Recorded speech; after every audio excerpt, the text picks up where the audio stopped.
Olá, meu irmão, olá, minha irmã, a paz do Senhor Jesus. Eu me chamo Ronaldo Costa e espero que você e sua família estejam sendo ricamente abençoados por Deus em nome do Senhor Jesus. Estamos de volta para mais uma pré-aula do terceiro trimestre de 2020 da nossa Escola Bíblica Dominical. Esse é um trimestre diferenciado, visto que, pela dificuldade que estamos passando, algumas igrejas estão estudando ainda a carta de Paulo aos Efésios, que foi o estudo proposto do trimestre passado. No nosso canal, estaremos estudando a revista alternativa proposta pela CPAD e que tem como tema do trimestre os princípios divinos em tempos de crise, a reconstrução de Jerusalém e o avivamento espiritual como exemplos para os nossos dias. Você que está voltando ao nosso canal e que ainda não se inscreveu, eu peço que você se inscreva. Vamos divulgar o nosso canal, vamos fazer com que esse canal cresça e eu conto com a sua ajuda para isso. Portanto, deixe o seu like, se inscreva no nosso canal, ative as notificações para que você possa receber os vídeos em primeira mão. E não esqueça de compartilhar com os demais professores que você conhece. Dessa forma, nós vamos atingir muito mais irmãos e estaremos juntos, contribuindo uns com os outros para o crescimento do reino de Deus. Vamos então à nossa segunda aula do terceiro trimestre de 2020. Muito bem, o tema da lição desta semana é Despertamento espiritual, um milagre.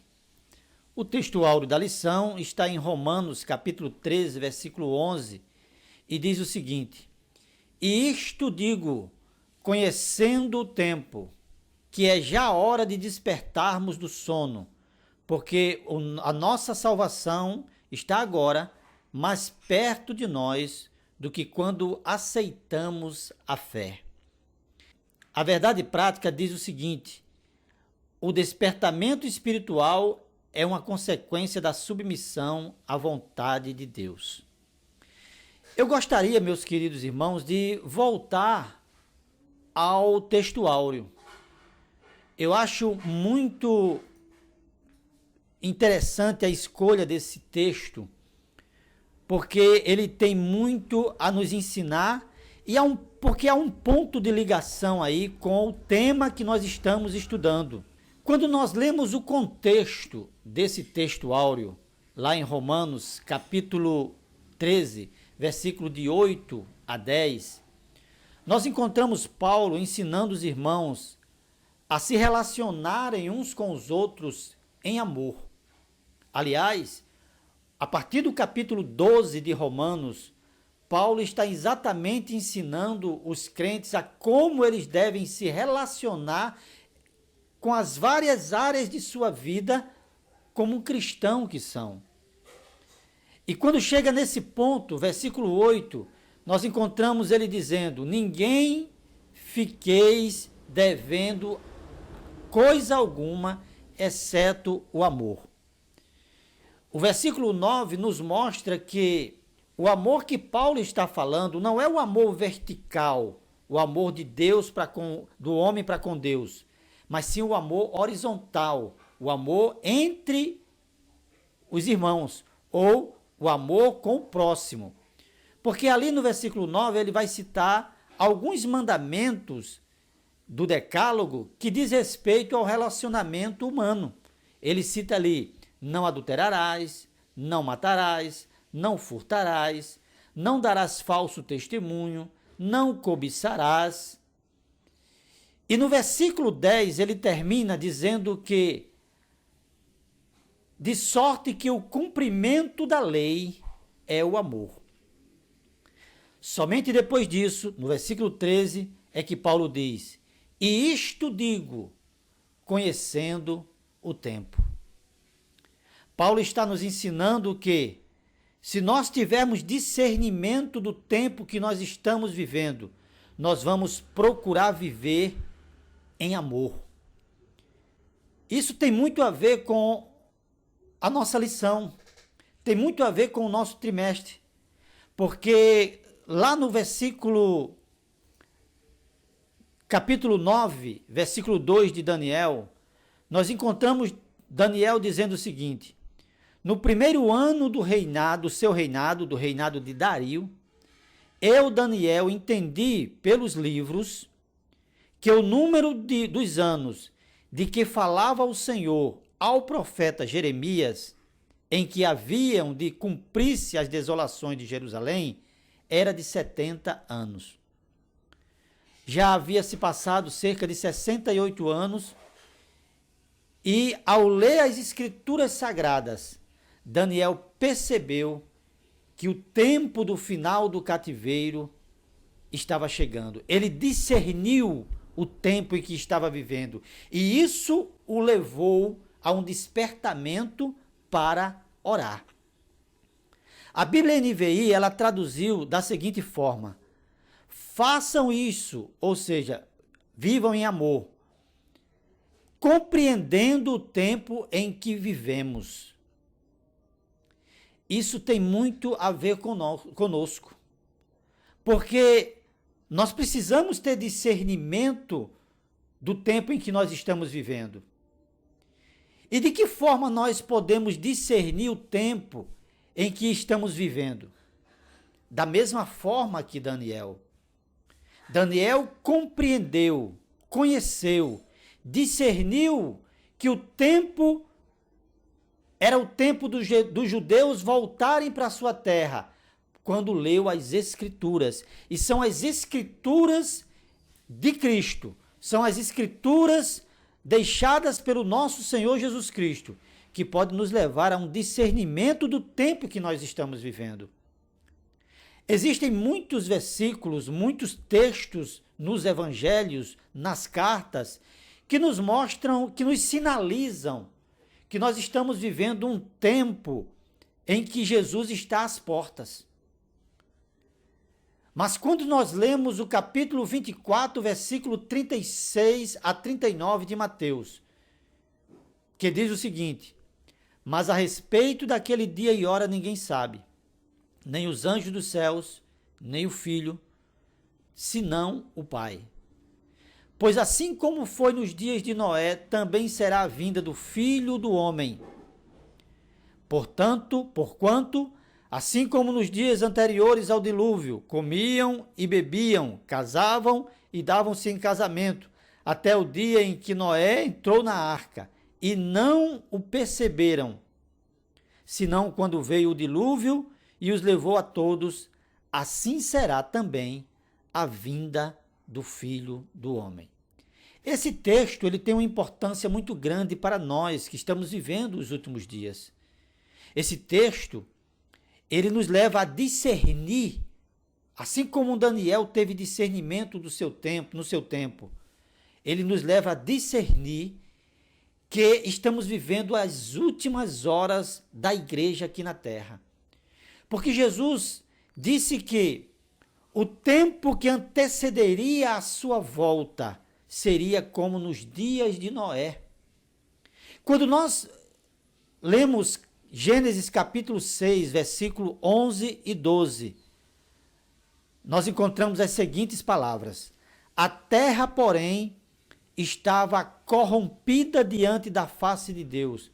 Sublinha essa palavra corrompida. E encheu-se a terra de violência. Sublinha essa palavra violência. Versículo 12. E viu Deus a terra, e eis que estava corrompida, porque toda a carne havia corrompido o seu caminho sobre a terra. Perceba que Jesus não nos deixou às cegas. Ele disse: assim como foi nos dias de Noé, assim será os dias que antecedem a vinda do Filho do Homem. E quando nós comparamos os dias de Noé, aonde toda a carne havia se corrompido, essa palavra corrompido aí diz respeito à corrupção do pecado, à imoralidade. O povo naquela época estava mergulhado no pecado. E também diz que a terra estava cheia de violência. Será que existiu uma outra época na história humana aonde essas duas expressões, essas duas palavras, corrompida e violência, corrupção e violência, esteve tão presente quanto nossos dias? Nós estamos vivendo dias em que o pecado vai se avolumando a cada momento e a violência vem crescendo gradativamente. Nossos dias estão parecendo com os dias de Noé, e isso nos deixa certo de que, de fato, Jesus está muito próximo de voltar. O texto também diz que é já hora de despertarmos do sono. O tempo que nós estamos vivendo é um momento que deve nos incentivar a despertarmos do sono. Porque Jesus está muito próximo de voltar. Nós estaremos brevemente partindo para a nossa cidade. E essa volta de Cristo, o dia do Senhor, ele não pode nos apanhar de surpresa. Porque eu e você já não somos mais das trevas, nós somos da luz. É o que está escrito em Tessalonicenses, capítulo 5, versículo 4 e 5. Paulo escreveu dizendo o seguinte: mas vós, irmãos, não estáis em trevas, para que esse dia, como ladrão, vos apanhe de surpresa. Porquanto vós todos sois filhos da luz e filhos do dia. Nós não somos da noite nem das trevas. É hora de despertarmos para essa verdade. Nós estamos vivendo os dias últimos da igreja aqui na terra. E precisamos estar prontos, despertados, porque Deus quer fazer isso conosco. Eu não acredito que essa lição tenha vindo em vão. Existe um objetivo de Deus. Creia nisso, para esse trimestre estarmos estudando essa lição. O texto continua dizendo: porque a nossa salvação, glorificação, ou seja, a salvação definitiva, está mais perto do que quando nós aceitamos a fé. Romanos 13, 12 diz: a noite está quase acabando. Glória a Deus. O dia logo vem. Portanto, deixemos de lado as obras das trevas e vistamo-nos a armadura da luz. Que Deus nos ajude e que esse texto áureo ele realmente seja explorado em nossas aulas, em nossas salas, para que possamos levar os nossos alunos a discernirem melhor o tempo que estamos vivendo, assim como também Daniel pôde discernir através da leitura da palavra de que estava num tempo em que uma promessa de Deus iria se cumprir. E ele foi despertado para orar, para buscar a presença de Deus. A leitura bíblica em classe se encontra no livro de Esdras, capítulo 1, versículo de 1 a 7, e Neemias, capítulo 1, versículo de 1 a 3. A nossa introdução, como é uma introdução bem curta, nós iremos ler em nome de Jesus. Nesta lição, iremos ver a origem do despertamento espiritual e suas finalidades. Todo verdadeiro avivamento espiritual, ele tem origem em Deus. E todo avivamento ou todo despertamento espiritual que tem origem em Deus, que é vindo de Deus, ele tem uma finalidade, um objetivo em relação ao seu povo. Nesta lição nós iremos estudar exatamente sobre isso, a origem e a finalidade desse despertamento espiritual. O ponto número 1 da nossa lição diz o seguinte: o despertamento espiritual emana do próprio Deus. Quando nós lemos capítulos 2 e 8 de Daniel, nós temos a noção clara de que Deus, ele é o Senhor da história. Deus, ele antecipa os fatos, aquilo que vai acontecer, tal como ele fez com o surgimento de Ciro, tal como ele fez com os 70 anos do exílio. E quando chega o tempo dele cumprir as suas promessas, quando chega o tempo de ele transformar promessas em história, ele mesmo se encarrega de mobilizar os corações, de despertar os corações. Foi por isso que Deus despertou Daniel para orar. Daniel foi despertado para orar pelo futuro do seu povo. E vale lembrar sempre, e vocês ouvirão sempre eu falar isso, o que levou Daniel a despertar foi o conhecimento da promessa, ou seja, o conhecimento da palavra. Deus o despertou. Capítulo 9, versículo 2 do seu livro. Depois o Senhor despertou Ciro para que ele decretasse a volta dos exilados. Sem dúvida nenhuma, a oração de Daniel foi respondida. E eu acredito que as concessões dadas por Ciro ao povo judeu, eu já falei disso aí na primeira pré-aula, na pré-aula da primeira lição, é uma resposta da oração de Daniel. A oração de Daniel foi tão importante que a palavra de Deus diz, o próprio Daniel diz, que a resposta veio enquanto ele ainda estava falando. Deus enviou Gabriel. E naquela resposta que Gabriel trazia, veja como foi importante a oração de Daniel. Gabriel desenrolou uma outra profecia que nós conhecemos como as 70 semanas de Daniel. Leia o capítulo 9 do livro de Daniel e você vai ficar a par de tudo isso de uma forma muito mais clara. No entanto, é preciso que nós entendamos o seguinte: não foi a oração de Daniel que determinou o fim do cativeiro. Não, porque Deus já havia prometido isso há anos atrás, através do profeta Jeremias, no capítulo 29, versículo 10. Deus deixou claro que o cativeiro babilônico duraria 70 anos. E é muito importante nós lembrarmos que ao mesmo profeta, Deus disse, eu velo pela minha palavra para cumprir. Então Deus não deixaria de responder, ou melhor, de cumprir a sua promessa, porque ele é fiel. Deus não é homem para que minta e nem filho do homem para que se arrependa. Por isso que o despertamento espiritual ele é um milagre. É Deus que desperta os corações, seja de um crente fiel, seja de um crente amante da oração, de um crente íntegro como Daniel, mas Deus também pode despertar o coração de um ímpio, de um pagão, como era Ciro, que adorava a Marduk, que adorava e que respeitava outros deuses. Isso mostra que Deus é que determina o despertamento. Isso mostra que o despertamento, de fato, é um mistério. Até mesmo para conhecer as coisas humanas, nós precisamos, muitas vezes, nos capacitar para isso.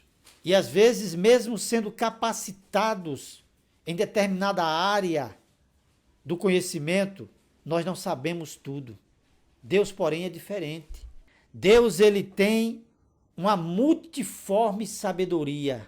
Paulo escreveu em Efésios capítulo 3, versículo 10, sobre a multiforme sabedoria de Deus. Ele age muitas vezes de maneira que nós não compreendemos. Por isso que em nossa lição o irmão diz que é como o vento, que assopra onde quer. Nós apenas conseguimos ver e desfrutar do milagre, mas nós não sabemos como é que aquilo aconteceu. Esse deveria ser o espírito daqueles cativos, como escreveu o autor anônimo, do Salmo 126, versículo de 1 a 3, quando eles disseram, quando o Senhor trouxe os cativos de volta a Sião, foi como um sonho. Então a nossa boca encheu-se de riso e a nossa língua de cantos de alegria. O poder de Deus, a sabedoria de Deus está muito além do que nós podemos entender. E até mesmo o apóstolo Paulo, homem de tantas revelações, em um momento de êxtase pela grandeza de Deus, ele se expressou da seguinte forma, lá em Romanos capítulo 11, versículo 33 e 36. Ele disse, ó profundidade da riqueza, tanto da sabedoria como do conhecimento de Deus, quão insondáveis são os seus juízos e quão inescrutáveis os seus caminhos. Quem, pois, conheceu a mente do Senhor? Ou quem foi o seu conselheiro? Ou quem primeiro deu a ele para que ele venha a ser restituído? Porque dele, e por ele, e para ele são todas as coisas. A ele, pois, a glória eternamente. Amém. Que nós possamos descansar nessa multissabedoria de Deus, nessa grandeza de Deus, nesse cuidado de Deus, porque todas as promessas de Deus a respeito da igreja, a respeito do crente, vai se cumprir, porque ele é fiel e justo. No ponto número 2, estudaremos as finalidades do despertamento. Este ponto, ele fala sobre a restauração espiritual e nacional de Israel. E essas duas restaurações, ela está muito clara no texto de Ezequiel, capítulo 37, versículos de 1 a 11, que é um texto muito conhecido por nós, que trata da visão do Vale dos Ossos Secos. Ali, um emaranhado enorme de ossos que estavam sequíssimos dão lugar a um exército numeroso que se levanta pelo poder de Deus em duas etapas essas que mostram exatamente essa restauração nacional e espiritual do povo de Israel. Precisamos notar que a visão do Vale dos Ossos Secos não diz respeito apenas ao Reino do Sul, formado por Judá e Benjamim, mas sim a todo Israel, inclusive as 10 tribos do norte que havia se separado quando Salomão morreu e o seu filho Roboão assumiu o reino. Primeiro, a restauração nacional de Israel.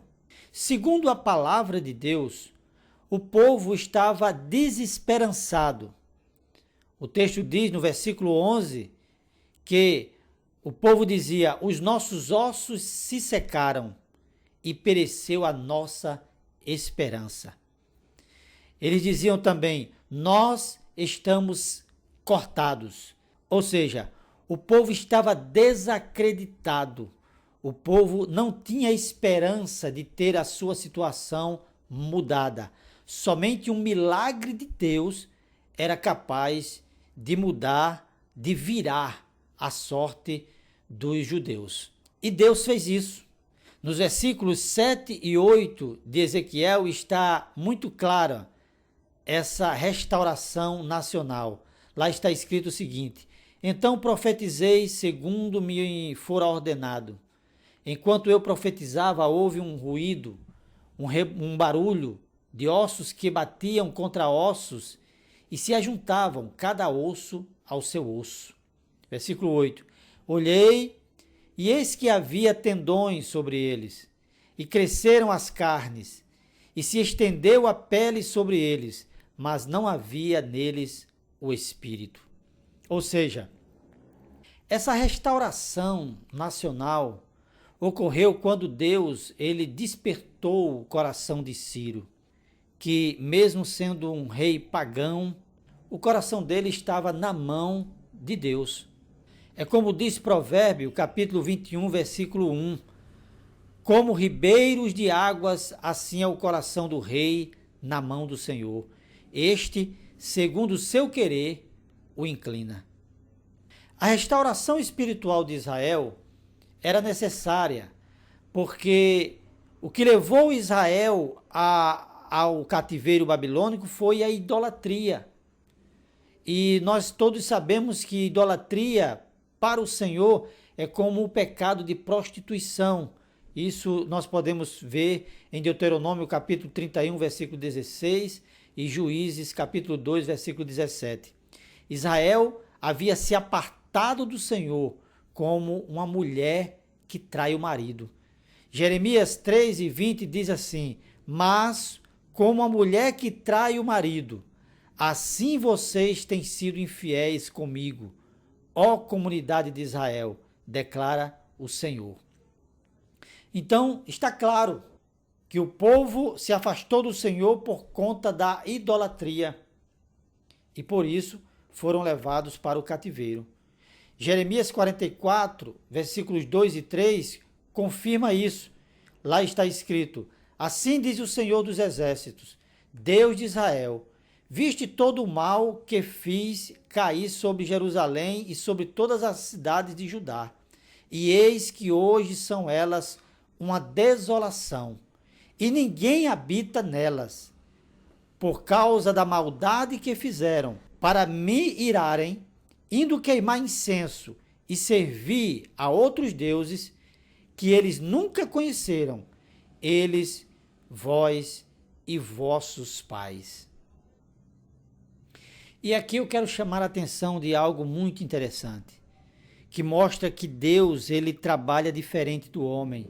Para curar Israel da idolatria, Deus fez com que eles vivessem 70 anos em uma terra totalmente idólatra. Vou repetir, porque eu acho muito interessante a maneira como Deus trabalha. Para que Israel fosse curado da idolatria, viveu 70 anos em uma terra totalmente idólatra. Durante a volta para o cativeiro, muitos não quiseram voltar. Haviam se estabelecido em Babilônia, haviam prosperado, mas a idolatria jamais seria praticada em Israel. O povo de fato foi curado desse mal. O povo de fato foi restaurado espiritualmente. E no texto de Ezequiel, isso fica claro quando no versículo 9, no versículo 10, ele diz: profetizei como ele, o Senhor, ordenara, e o Espírito entrou neles, e viveram e se puseram em pé, um exército sobremodo numeroso. Então aqui nós podemos ver a restauração nacional de Israel e também a restauração espiritual daquela nação. Creio que nesses últimos dias o Espírito Santo está despertando a sua igreja para que as nossas pregações sejam cristocêntricas, despertando a igreja para que nós possamos ter mais comunhão com Deus através da oração. E assim a igreja terá uma evangelização mais efetiva e veremos o Espírito Santo convencendo o pecador, porque é ele que convence o homem do pecado, da justiça e do juízo. Que Deus nos conceda um despertamento espiritual para a glória do nome dele, em nome de Jesus. No ponto número 3, nós estudaremos Deus cumpre suas promessas. E o tópico número 1, como nós podemos ver na própria lição, diz a fidelidade de Deus em suas promessas. O comentarista continua dizendo: pelo despertamento que Ciro recebeu, Deus cumpriu literalmente a sua palavra em relação ao retorno de Judá à sua terra. Eu gostaria de chamar a atenção para uma coisa bastante interessante. A fidelidade de Deus em cumprir as suas promessas não está relacionada apenas a promessas que beneficiam o seu povo, mas Deus também cumpriu promessas de juízo sobre o seu povo, promessas declaradas, por exemplo, em Jeremias, capítulo 25, versículo 8 e 9. Porém, no capítulo 32, versículo 33 e 34, Deus mostra que o seu povo havia sido avisado e muitas vezes Deus enviava profetas de madrugada para levar o povo ao arrependimento por conta da sua idolatria. O povo de Israel estava erigindo altares ao deus Baal e estava oferecendo os seus filhos e as suas filhas queimados a Moloque. Além disso, o povo havia colocado dentro do templo do Senhor ídolos, e isso era uma abominação, era um ato de infidelidade ao Deus de Israel. Aí, no capítulo 25, versículo 8 e 9, Deus já havia falado sobre juízo. Deus já havia dito que, por causa das idolatrias do povo, ele iria trazer Nabucodonosor, que iria efetuar o juízo de Deus sobre o povo de Israel. Então note, promessas de juízo por causa do pecado, Deus cumpriu sobre a nação israelita. Mas o mesmo Deus que fez promessa de juízo é aquele que fez promessa de livramento, de restauração. Jeremias 25:12 diz que Deus ele puniria a nação da Babilônia. Jeremias 29:10 diz que depois de 70 anos o Senhor restauraria a sorte de Israel.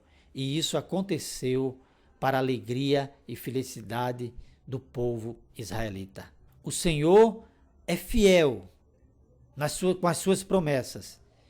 Deus cumpre literalmente tudo o que promete, pois ele disse a Jeremias: porque eu velo sobre a minha palavra para cumprir. Jeremias capítulo 1, versículo 12. Deus não apenas é fiel em suas promessas, mas Deus renova as suas promessas de bênçãos. É o tópico número 2 do terceiro ponto. Segundo Ezequiel, capítulo 37, versículo 11, o texto diz que o povo de Israel dizia: eis que os nossos ossos se secaram e pereceu a nossa esperança, nós estamos cortados. Isso demonstra o total desespero de uma nação que gozava dos privilégios da aliança com Jeová. E Paulo, no capítulo 3, versículo 1, capítulo 9, versículo 4 e 5 de Romanos, fala sobre esses privilégios do povo de Israel. Mas agora esse povo que antes gozava de privilégios, agora está, por causa da sua infidelidade, se sentindo cortado. Na NVI, a palavra é exterminado. Cortado e exterminado da aliança. No entanto, o cativeiro babilônico não era para a destruição desse povo. O cativeiro babilônico era para a correção desse povo, porque Deus queria renovar as suas promessas na vida de Israel. Veja o que diz Jeremias 29, 10 e 11. Assim diz o Senhor: logo que se cumprirem para a Babilônia 70 anos, atentarei para vós outros e cumprirei para convosco a minha boa palavra, tornando a trazer-vos para este lugar. Eu é que sei que pensamentos tenho a vosso respeito, diz o Senhor, pensamentos de paz e não de mal, para vos dar o fim que desejais. Esse texto mostra claramente que Deus tinha uma finalidade no cativeiro babilônico em relação ao seu povo. Podemos entender claramente que o desejo de Deus era ter um povo purificado da idolatria para que com ele pudesse renovar as suas promessas que foram tão maravilhosas na vida de Israel. O tópico número 3 diz o seguinte: Deus renova a fé dos abatidos. Pelo despertamento, Deus cria ambiente de fé, de expectativa e de oração. E nós podemos crer que quando o povo de Israel começou a ver mudanças acontecerem através de Ciro, a sua fé foi renovada. O povo que andava abatido e se achando sem esperança e cortado das alianças ou da aliança com Deus, agora respira novos ares. agora tem uma expectativa de fé, agora tem uma expectativa de coisas maravilhosas que o futuro daquele povo reservava para eles. Eles estavam indo de volta para a sua terra, eles estavam indo de volta para a sua terra reconstruir a casa do Senhor, o templo do Senhor, restabelecer o culto ao Deus Jeová. Esse tópico número 2 e o 3, ele me leva a lembrar de algo que aconteceu no Novo Testamento, capítulo 21 do Evangelho de João, aonde Pedro, depois de negar a Jesus, está voltando juntamente com os seus companheiros à sua prática profissional que abandonara antes para seguir ao Senhor Jesus, de quem ele tinha recebido tantas promessas. Mas agora, depois de ter negado ao Mestre, ali estava um Pedro cabisbaixo, abatido, desanimado, e que talvez não acreditasse mais nas promessas que Cristo havia feito a ele antes de morrer. Mas Jesus ressurreto vai ao encontro de Pedro. E no capítulo 21 de João, nós podemos perceber que Jesus não apenas renova as promessas na vida daquele homem, mas também renova a fé daquele homem que estava abatido. O comentarista diz ainda, no terceiro ponto, que o despertamento nasceu na oração e só poderá prosseguir se a chama da oração continuar. Creio que o Senhor Deus está despertando a sua igreja para buscá-lo em oração. Creio que isso faz parte de um despertamento nesse momento de crise que estamos vivendo. A oração vai nos ajudar a manter a chama do Espírito Santo acesa em nosso coração. Assim como lá no Antigo Testamento, o fogo no altar do incenso não se podia apagar, que o Espírito Santo não seja apagado do nosso coração, no nome do Senhor Jesus. Para concluir, ponto número 4. O despertamento torna os homens obedientes à palavra. O tópico número 1 do quarto ponto diz assim: o culto que foi restabelecido em Jerusalém foi exatamente aquele que a lei de Deus determinava. Neemias capítulo 12, versículos de 44 até o 47. O despertamento nos conduz à forma correta de cultuar a Deus. Não haverá espaço para o modismo, os nossos louvores serão puros, não haverá espaço para o pragmatismo, onde as inovações são aplicadas com a intenção de agradar o público, ainda que tais inovações sejam antibíblicas.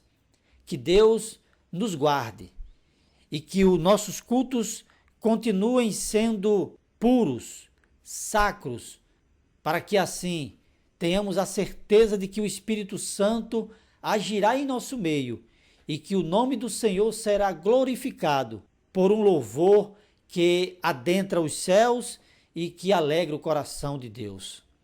O tópico número 2 diz: o despertamento dado pelo Espírito Santo faz com que os crentes desejem intensamente ser fiéis à palavra de Deus. 1 Coríntios 15, 1 e 2 diz assim: irmãos, venho lembrar-vos o evangelho que eu vos anunciei, o qual recebeste e no qual ainda perseverais. Por ele também sois salvos, se retiverdes a palavra tal como a vô-la preguei, a menos que tenhas crido em vão. Então, o desejo de Paulo para os crentes de Corinto é que eles pudessem viver a palavra tal como ela era pregada, a palavra tal como ela, tal qual a sua pureza, sem inovações, invenções, mas a palavra, a fidelidade à palavra de Deus é que nos ajudará a mantermos a chama do despertamento acesa. Paulo se preocupava tanto com isso, que ele ensinava ao seu filho Timóteo que Timóteo tivesse cuidado de pregar a palavra. Em 2 Timóteo, capítulo 4, versículo 2, Paulo escreveu: prega a palavra, insta, quer seja oportuno, quer não, corrige, repreende, exorta com toda a longanimidade e doutrina. Então, meus queridos, que nós também possamos seguir o conselho de Paulo e nos deter, nos debruçar diante da Bíblia, para que na hora de pregarmos, que nós venhamos a pregar a palavra, porque é a palavra que vai reerguer a igreja, que vai manter a igreja cheia do Espírito Santo, que vai produzir um povo que vai, em seus relacionamentos, glorificar o nome do Senhor através das suas atitudes. Que Deus nos abençoe durante a ministração dessa aula, em nome do Senhor Jesus. Muito bem, irmãos, chegamos ao final de mais uma aula da nossa Escola Bíblica Dominical. Se você foi abençoado por esse vídeo, se você acha que alguém pode ser abençoado pelo nosso canal, eu quero pedir que você nos ajude a divulgá-lo.